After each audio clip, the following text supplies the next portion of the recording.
Hi friends, నేను నజీర్, మీరు చూస్తున్నారు టెక్ రిపోర్ట్. ఫ్రెండ్స్, ఈరోజు వీడియోలో మనం పోకో X2ని ఫుల్ రివ్యూ అనేది నేను మీతో షేర్ చేసుకుంటాను అనమాట.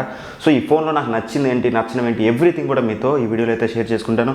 సో ఇక రివ్యూలోకి వెళ్ళే ముందు ఈ ఫోన్ యొక్క మొత్తం ఈ మొబైల్ యొక్క స్పెక్స్ అనేది ఒకసారి మనం చూసేద్దాం.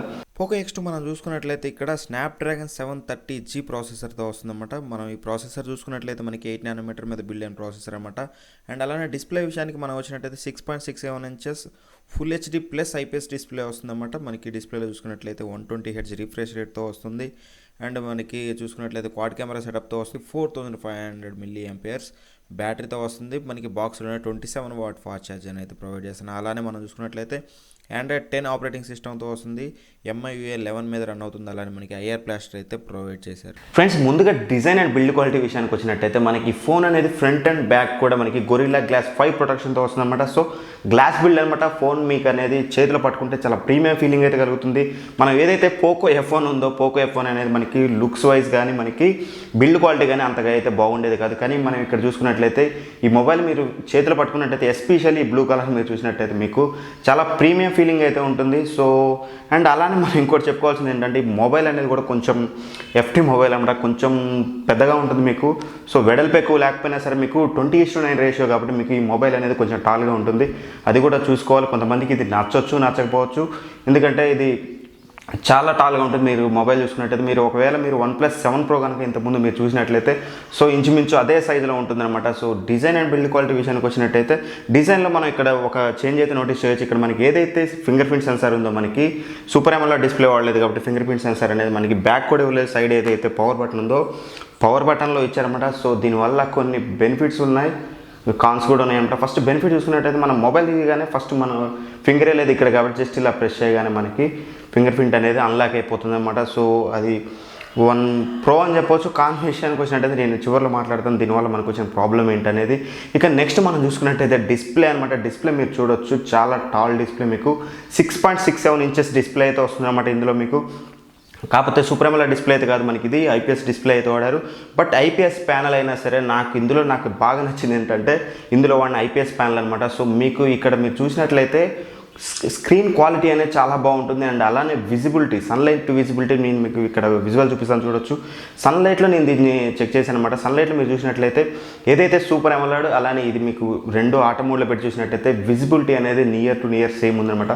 సన్లైట్ విజిబిలిటీలో మనకి ఎటువంటి ప్రాబ్లం అయితే ఉండదు. అండ్ అలానే మనకి డిస్ప్లేలో మనం మెయిన్ ఫీచర్ ఒకటి బాగా అందరూ హైప్ చేసేది, హైలైట్ చేసేది ఏంటంటే 120 Hz డిస్ప్లే అనమాట. సో మీకు ఏదైతే ఇన్సైడ్ యూఐ, మీకు మొబైల్ ఏదైతే యూఐ ఉందో మీరు వాడేటప్పుడు మీకు మొబైల్ అనేది చాలా స్మూత్ ఎక్స్పీరియన్స్ ఉంటుంది. ఎందుకంటే నార్మల్గా మనం వాడే ఫోన్స్ అన్నీ ఒక సెకండ్లో 60 frames అనేది రీడ్ చేస్తుంది అనమాట. సో అదే 60 times అనేది రీఫ్రెష్ అవుతుంది అనమాట. అదే మనం ఇక్కడ ఈ మొబైల్ చూసినట్టయితే మనకి ఒక సెకండ్లో 120 times మనకి రీఫ్రెష్ అవుతుంది అనమాట. సో మీకు ఎక్స్పీరియన్స్ అనేది చాలా స్మూత్గా ఉంటుంది. మనకి ఓన్లీ ఫోన్ సపోర్ట్ చేస్తే సరిపోతుంది అనమాట. ఏదైతే యాప్ యూఐ ఉంటుందో యూఐ కూడా 120 Hzకి సపోర్ట్ చేయాలన్నమాట. సో మనకి ఈవెన్ దో ట్విట్టర్ కానీ మీకు ఫేస్బుక్ కానీ మీరు స్క్రోల్ చేసేటప్పుడు మీకు ఆ 120 Hz డిస్ప్లే మీరైతే ఆస్వాదించలేరన్నమాట. అదే మీరు యూఐలో చూసుకున్నట్లయితే వస్తుంది.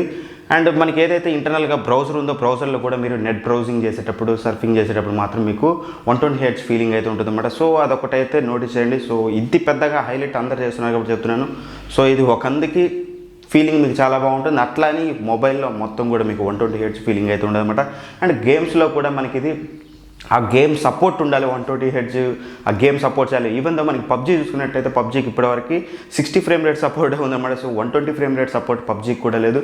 సో ఈవెన్ దో ఉన్నాయి కొన్ని గేమ్స్, ఆ గేమ్స్కు ఏవైతే ఉన్నాయో వాటిని ఆడుతుంటే మీరైతే ఆ ఫీల్ అయితే ఉంటుంది. కానీ ఆ గేమ్స్ సపోర్ట్ లేనిది, ఆ యాప్ సపోర్ట్ లేనిది మీరు అంతకైతే ఎంజాయ్ అయితే చేయలేరు. బట్ ఈవెన్ దో మీకు ఏదైతే వాడుతుంటారు అప్పుడైతే మీకు ఎక్స్పీరియన్స్ అయితే చాలా బాగుంటుంది. ఇంకా ఈ డిస్ప్లేలో ఇంకో మెయిన్ వచ్చేసి మనకి ఇది 20:9 రేషియోతో వస్తుంది అనమాట.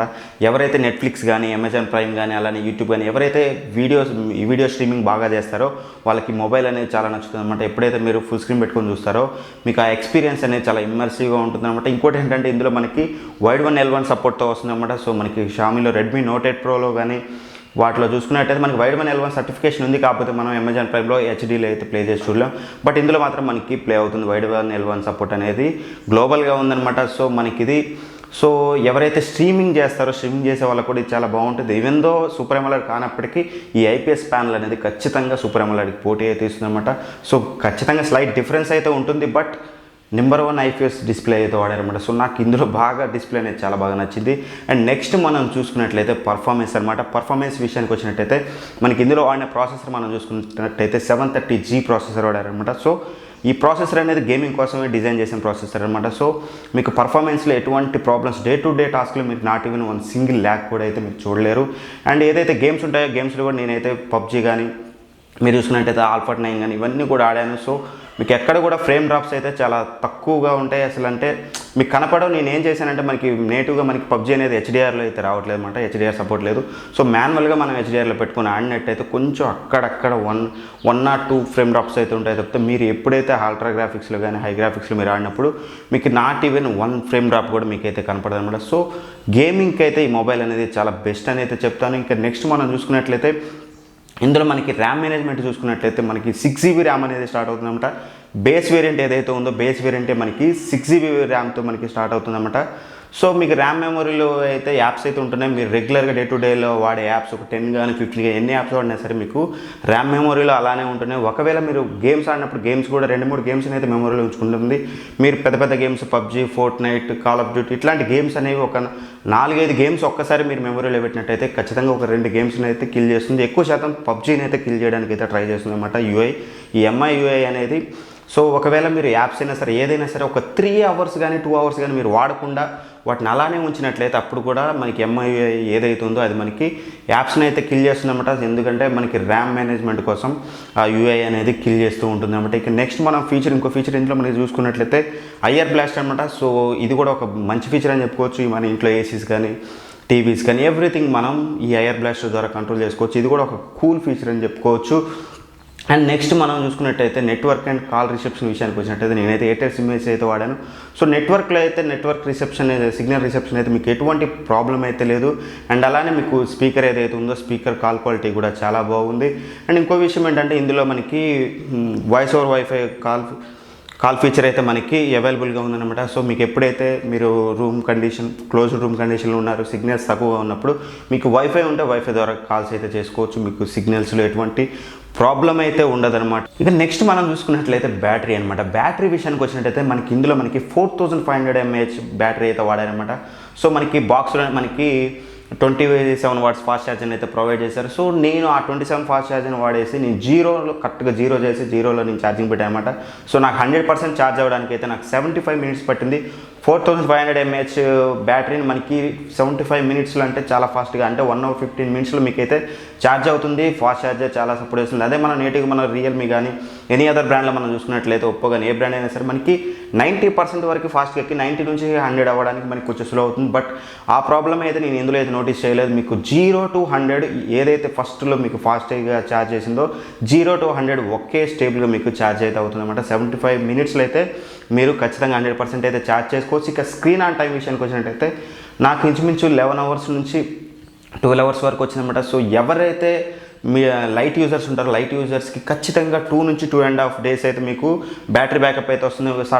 ఒకవేళ మీరు హెవీ యూజర్ అయినట్టయితే మీకు ఖచ్చితంగా మీకు ఇది 1.5 day అయితే వస్తుంది అనమాట. ఇంకో విషయం నాకు నచ్చింది ఏంటంటే మీరు ఐడియల్ స్టేట్లో మీరు ఫోన్ పెట్టినట్టయితే ఫోన్ వాడకుండా ఒకవేళ ఐడియల్ స్టేట్లో పెట్టినట్టయితే మీకు ఖచ్చితంగా ఏదైతే బ్యాటరీ డ్రైన్ ఉందో సో చాలా తక్కువ ఉందన్నమాట. సో నేను ఏం చేశానంటే 1% ఉన్నప్పుడు నేను దీన్ని ఐడియల్ స్టేట్లో పెట్టినప్పుడు ఈవెన్ దో 5 hours అయినా సరే మనకి ఆ 1% అనేది తగ్గలేదన్నమాట. సో ఏదైతే డ్రైన్ ఇష్యూ ఉంటుందో వేరే మొబైల్స్ మనం చూసుకున్నట్టయితే స్టాండ్ బై మోడ్లో పెట్టినప్పుడు మనకి బ్యాటరీ డ్రైన్ అనేది ఎక్కువ అవుతుందన్నమాట. సో దీంట్లో మాత్రం ఆ ప్రాబ్లం లేదు. అది మాత్రం నాకు బాగా నచ్చిందని చెప్పుకోవచ్చు. ఇక నెక్స్ట్ చూసుకున్నట్లయితే ఇందులో మెయిన్ థింగ్ వచ్చేసి కెమెరా అనమాట. సో ఈ మొబైల్కి one of the main trump card వచ్చేసి మనకి కెమెరా అనమాట. కెమెరా చూసుకున్నట్లయితే మనం ఇందులో మనకి క్వాడ్ కెమెరా సెటప్ వాడారనమాట. బ్యాక్ సైడ్ మనం చూసుకున్నట్లయితే 64 megapixel సోనీ IMX 686 సెన్సార్తో తీసుకొచ్చారనమాట. సో ఫస్ట్ టైం వీళ్ళు తీసుకొచ్చినా సరే వీళ్ళు చేసిన ఇమేజ్ ప్రాసెసింగ్ అనేది చాలా బాగుందనమాట. సో మీకు ఇమేజెస్ అయితే చాలా క్వాలిటీగా వస్తున్నాయి. ఎస్పెషల్లీ వీడియో రికార్డింగ్లో ఈ మొబైల్ అనేది నెంబర్ 1 అనమాట. సో 4K రికార్డింగ్ మీరు చూసినట్లయితే చాలా క్వాలిటీగా వస్తుంది అనమాట. మీకు వీడియో మీకు స్టేబుల్గా కూడా ఉంటుంది. సపోర్ట్ కూడా ఉంటుంది అనమాట. మీకు 4Kలో వీడియో రికార్డింగ్కి ఇది one of the best mobile అని చెప్తాను. అండ్ ఇంకా ఇన్డెప్త్గా మీకు కొన్ని శాంపిల్స్ అయితే ఇక్కడ నేను చూపిస్తాను. ఆ శాంపిల్స్ అయితే చూడండి. మీకు ఇన్డెప్త్ రివ్యూ అనేది అయితే నేను ఒకటైతే చేశాను, కెమెరా రివ్యూ. మీరు అది చూడకపోతే ఇక్కడ కార్డులో వదిలేస్తాను, ఇక్కడ నుంచి మీరైతే ఆ వీడియోని అయితే చూడండి. ఇక ఫ్రంట్ కెమెరా విషయానికి వచ్చినట్టయితే మనకి డ్యూయల్ పంచ్ హోల్తో వస్తుందన్నమాట. సో మనకి ఫ్రంట్ కెమెరా మనం చూసుకున్నట్టయితే 20 మెగాపిక్సెల్ కెమెరా వాడారు. ఇందులో కూడా నేను మీకు కొన్ని శాంపిల్స్ అయితే ఇప్పుడు చూపిస్తాను, అవి అయితే చూడొచ్చు. ఫ్రెండ్స్, ఈ వీడియో ఫ్రంట్ ఫేస్ కెమెరా నుంచి రికార్డ్ చేస్తున్నమాట. 30 ఫ్రేమ్ రేట్లో మీకు ఫుల్ హెచ్డీ రిజల్యూషన్లో తీస్తున్నమాట. సో ఇక్కడ స్టెబిలైజేషన్ అయితే చెక్ చేసుకోవచ్చు మీరు. ఆడియో అయితే ఇంటర్నల్ మైక్రోఫోన్ నుంచి అయితే రావట్లేదు, మీకు ఏదైతే ఇయర్బడ్స్ కనెక్ట్ చేస్తానో దాని నుంచి అయితే రికార్డ్ అవుతుందన్నమాట. సో ఇక్కడ క్లియర్గా అయితే నోటిఫై చేసుకోవచ్చు మీరు. సో స్టెబిలైజేషన్ ఎలా ఉంది ఫ్రంట్ ఫేసింగ్ కెమెరా అనేది.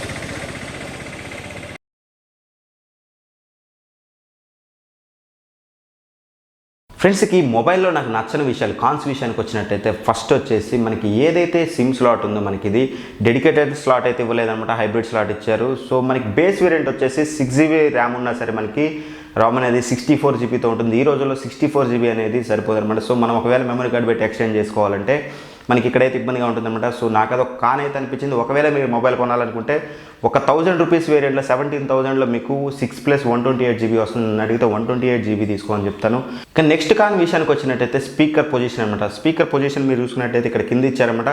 సో మీరు ఎప్పుడైతే గేమ్స్ ఆడుతుంటారో, గేమ్స్ ఆడినా సరే ఏదైనా మూవీ ఇలా పెట్టుకొని చూసినప్పుడు మీకు ఈ స్పీకర్ అనేది మీకు ఇక్కడ క్లోజ్ అయిపోతుంది అనమాట. సో ఆడియో అనేది టోటల్గా డిక్రీజ్ అయిపోతుంది. నాకు స్పీకర్ పొజిషన్ అయితే నచ్చలేదు.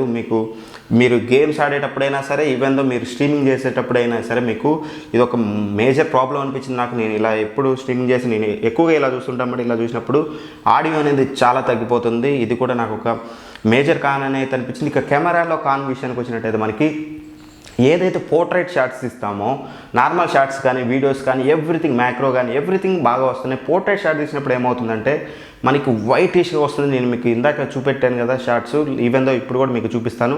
షార్ట్ చూడొచ్చు, మీకు నార్మల్ లెన్స్తో నార్మల్ షార్ట్ తీసినప్పుడు బాగానే వస్తుంది, వైడ్ యాంగిల్లో తీసినప్పుడు బాగానే వస్తుంది. ఒక్కసారి మనం పోర్ట్రైట్ షాట్లోకి వెళ్ళినప్పుడు ఇమేజ్ అనేది చాలా వైట్ ఇష్గా వస్తుంది. సో ఇది కానీ కాకపోతే ఇప్పటివరకైతే అప్డేట్స్ రాలేదు కాబట్టి ఫర్దర్ అప్డేట్స్లో అయితే దీన్ని ఈజీగా అయితే వాళ్ళైతే ఓవర్కమ్ అయితే చేస్తారన్నమాట. సో మనకి ఇది పెద్ద కాన్ అని చెప్పలేం. ఫ్యూచర్ అప్డేట్స్లో అయితే దీన్ని అయితే సార్ట్అవుట్ చేసే ఛాన్సెస్ అయితే ఉన్నాయన్నమాట. అండ్ ఇక నెక్స్ట్ కాన్ విషయానికి వచ్చినట్టయితే మనకి ఎల్ఈడి నోటిఫికేషన్ అనమాట. ఎల్ఈడి నోటిఫికేషన్ గురించి ఎందుకు చెప్తున్నానంటే, ఒకవేళ మనకి ఇందులో సూపర్ AMOLED డిస్ప్లే ఉన్నట్టయితే ఆల్వేస్ ఆన్ డిస్ప్లే పెట్టేసుకొని మనకి నోటిఫికేషన్ చూడొచ్చు, టైం చూడొచ్చు. మనకి అప్పుడు ఎల్ఈడి లేకపోయినా సరే మనకి ప్రాబ్లం ఉండదు అనమాట. సో మనకి ఇక్కడ వాడింది ఎల్సీడీ డిస్ప్లే అనమాట, ఐపీఎస్ ఎల్సీడీ వాడారు కాబట్టి. సో ఇక్కడ మనకి ఆల్వేస్ ఆన్ డిస్ప్లే అయితే ఉండదు అనమాట. అట్లాంటప్పుడు వీళ్ళు నోటిఫికేషన్ ఎల్ఈడి, వీళ్ళు రెడ్మీ మనం చూసుకున్నట్లయితే ఏ మొబైల్ తెచ్చినా సరే ఎక్కడో అక్కడ చిన్న నోటిఫికేషన్ ఎల్ఈడి అయితే పెట్టేదన్నమాట. సో పోకోలో తెచ్చిన ఈ మొబైల్కి ఎందుకు పెట్టలేదైతే నాకైతే తెలియదు. పెడితే మంచిదని అయితే అనిపించింది. నాకు ఇది ఒక చిన్న కాన్ అని అయితే అనిపించింది అనమాట. నెక్స్ట్ కాన్ చూసుకున్నట్టయితే మనకి ఫోన్ అని చెప్తాను. సో కాన్ అంటే ఇది కొంతమందికి కాన్ అని చెప్పొచ్చు, కొంతమందికి ఇది నచ్చొచ్చు అనమాట. సో ఏదైతే ఈ ఆస్పెక్ట్ రేషియో ఉందో, ఈ ఆస్పెక్ట్ రేషియో వల్ల మనకి ఫోన్ అనేది చాలా టాల్గా అండ్ అలానే చాలా బల్కీగా అనిపిస్తుంది అనమాట మీకు.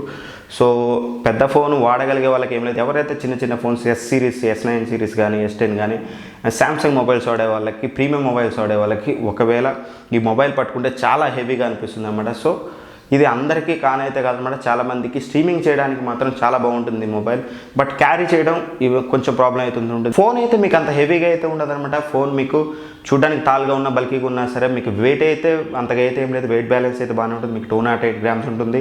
సో వెయిట్ వల్ల అయితే మనకి ప్రాబ్లం లేదు. ఇక నెక్స్ట్ కాన్ విషయానికి వచ్చినట్టయితే ఫ్రంట్ కెమెరాలో మనకు ఉన్న పంచ్ హోల్ అనమాట, డ్యూయల్ పంచ్ హోల్తో తీసుకొచ్చారన్నమాట ఇది. సో నాకైతే యూజ్లెస్ అనిపించింది. సో వాళ్ళకైతే ఇది మార్కెటింగ్ జిమ్మికి, ఎందుకంటే బేసిక్గా ఎవరైతే యూజర్స్కి సింగిల్ క్యామ్ కాకుండా డ్యూయల్ క్యామ్ పెట్టినట్టయితే అది యూజ్ అనేది పక్కన పెడితే వాళ్ళకి ఎక్కువ కెమెరాస్ ఉన్నాయని చెప్పేసి కొంటారనేసి వాళ్ళు మార్కెటింగ్ స్ట్రాటజీతో అయితే తీసుకొచ్చి ఉండొచ్చు. బట్ నన్ను అడిగితే డ్యూయల్ పంచ్ హోల్, ఎందుకంటే ఈవెన్ దో సింగిల్ కెమెరా తోటి పోర్ట్రేట్ షాట్స్ అనేది చాలా బాగా వస్తున్నాయి ఇవే షామీ ఫోన్స్లో. సో నాకైతే వేస్ట్ అనిపించింది. సో ఇది కూడా నాకు ఒక మైనర్ కాన్ అయితే అనిపించింది అనమాట. సో ఓవరాల్గా మాట్లాడితే ఈ మొబైల్ని ఆ ప్రైస్ పాయింట్లో తీసుకోవచ్చు, అంటే కళ్ళు మూసుకొని తీసుకోవచ్చు. అండ్ ఎస్పెషల్లీ కెమెరా అనమాట. ఇందులో నాకు బాగా నచ్చింది వచ్చేసి కెమెరా అనమాట. సో కెమెరా క్వాలిటీ అనేది నేను ఇప్పటివరకు 20,000 బడ్జెట్లో ఇప్పటివరకు నేను ఎటువంటి మొబైల్ అయితే చూడలేదు. అండ్ అలానే ఇందులో వాడిన ఐపీఎస్ డిస్ప్లే కూడా నాకు అయితే బాగా నచ్చింది. ఇంకా మెయిన్గా వచ్చేసి బ్యాటరీ బ్యాకప్ అనమాట. బ్యాటరీ బ్యాకప్ అయితే చాలా బాగా వస్తుంది. సో మీకు బ్యాటరీ డ్రైన్ అనేది చాలా తక్కువగా అవుతుంది అనమాట. సో నన్ను అడిగితే ఈ ఫోన్ అయితే ఎవరైతే 15,000 నుంచి 18,000 మధ్యలో 20,000 వరకు కూడా వెళ్ళే వాళ్ళు ఒక మొబైల్, మంచి మొబైల్ తీసుకోవాలి. మీకు కెమెరా అనేది మెయిన్ ప్రయారిటీ అయితే ఖచ్చితంగా ఈ మొబైల్ అయితే తీసుకోవచ్చు. ఒకవేళ మీకు ఓన్లీ స్ట్రీమింగే చేస్తారనుకుంటే మాత్రం మీరు వేరే మొబైల్ చూసుకోవచ్చు. ఎందుకంటే ఎంత ఐపీఎస్ డిస్ప్లే, ఎంత నెంబర్ 1 డిస్ప్లే అయినప్పటికీ సూపర్ AMOLEDతో పోలిస్తే మనకి పంచి కలర్స్ కానీ, మనకి ఆ బ్రైట్నెస్ కానీ ఖచ్చితంగా చేంజెస్ అయితే ఉంటాయన్నమాట. సో ఒకవేళ మీ ప్రయారిటీ ఓన్లీ స్ట్రీమింగ్ అనుకుంటే మాత్రం ఖచ్చితంగా మీరు రియల్మీ X2కి అయితే వెళ్ళిపోవచ్చు. ఎందుకంటే అక్కడ మీకు సూపర్ AMOLED డిస్ప్లే ఉంటుంది. సో ఈ వీడియో చూసాక మీకు ఏ మొబైల్ తీసుకోవాలనేది క్లియర్గా అర్థమైంది అనుకుంటున్నాను. ఒకవేళ మీకు ఇంకేమైనా డౌట్స్ ఉన్నట్టయితే కింద కామెంట్స్ బాక్స్లో అయితే మెన్షన్ చేయండి. మా ఛానల్ ఫస్ట్ టైం విజిట్ చేసినట్టయితే ఖచ్చితంగా సబ్స్క్రైబ్ చేసుకోండి. అలానే బెల్ ఐకాన్ అయితే ఖచ్చితంగా ప్రెస్ చేయండి. ఈ రోజుకైతే ఇంతే. బై బై, జై హింద్.